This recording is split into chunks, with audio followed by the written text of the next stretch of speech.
আজ এই ছোট্ট ভিডিওর মাধ্যমে তোমাদের জানাতে চেষ্টা করব অযোধ্যার শ্রী রাম মন্দিরের ইতিহাস সম্পর্কে।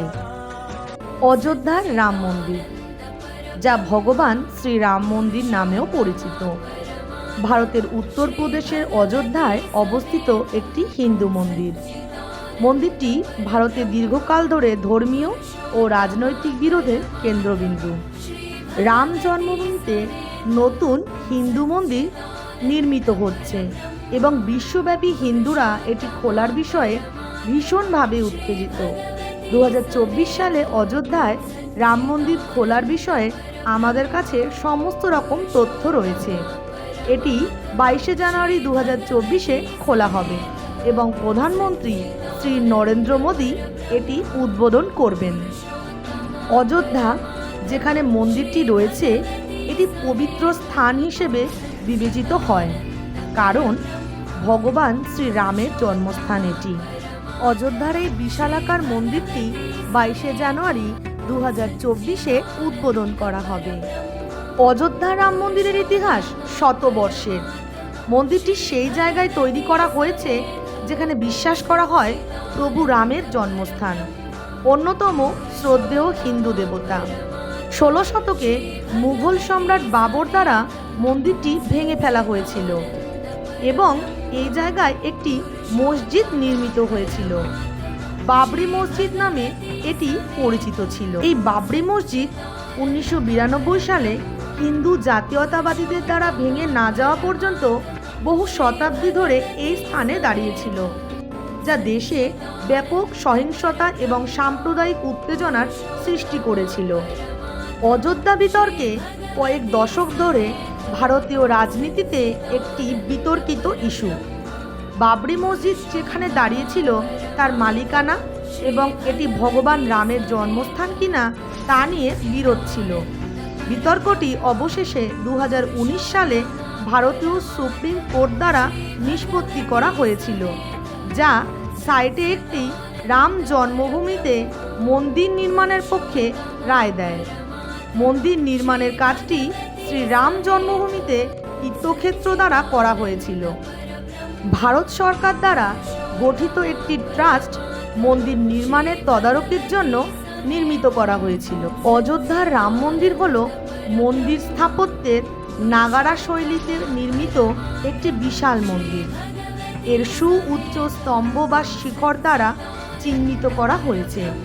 মন্দিরটি গোলাপি বেলে পাথর ব্যবহার করে নির্মিত এবং এটি 2.77 একর এলাকা জুড়ে বিস্তৃত।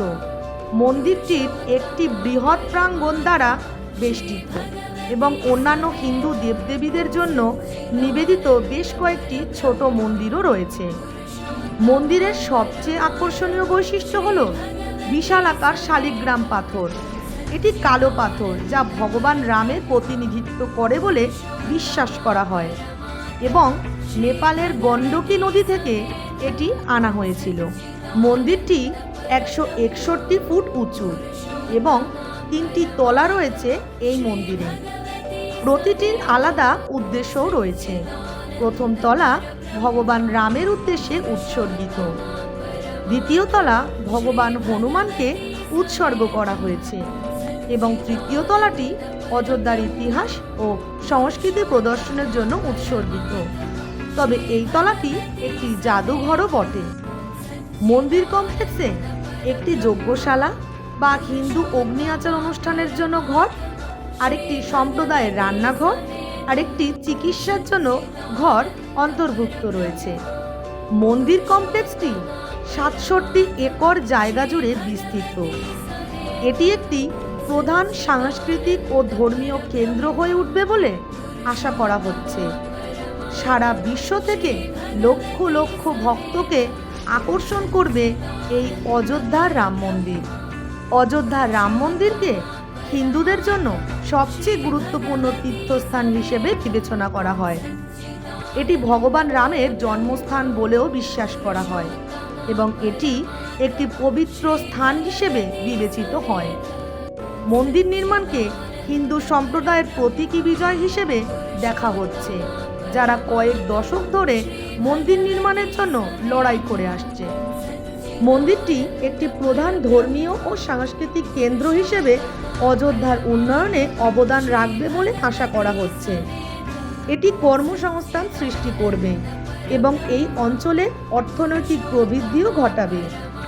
মন্দিরটি ভারত ও বিশ্বজুড়ে লক্ষ লক্ষ ভক্তদের আকৃষ্ট করবে বলে আশা করা হচ্ছে। এটি প্রধান ধর্মীয় ও সাংস্কৃতিক কেন্দ্র হিসেবে অযোধ্যার উন্নয়নে অবদান রাখবে। খুবই সংক্ষেপে অযোধ্যার রাম মন্দিরের ইতিহাস এই ভিডিওর মাধ্যমে তুলে ধরার চেষ্টা করলাম। ভিডিওটি ভালো লাগলে লাইক, কমেন্ট আর শেয়ার করতে ভুলো না। যারা ইউটিউব থেকে দেখছো তারা চ্যানেলটিকে সাবস্ক্রাইব করে বেল বাটনটা অন করে রেখো। আর যারা ফেসবুক থেকে দেখছো তারা পেজটিকে ফলো করে পেজের সাথেই থেকো।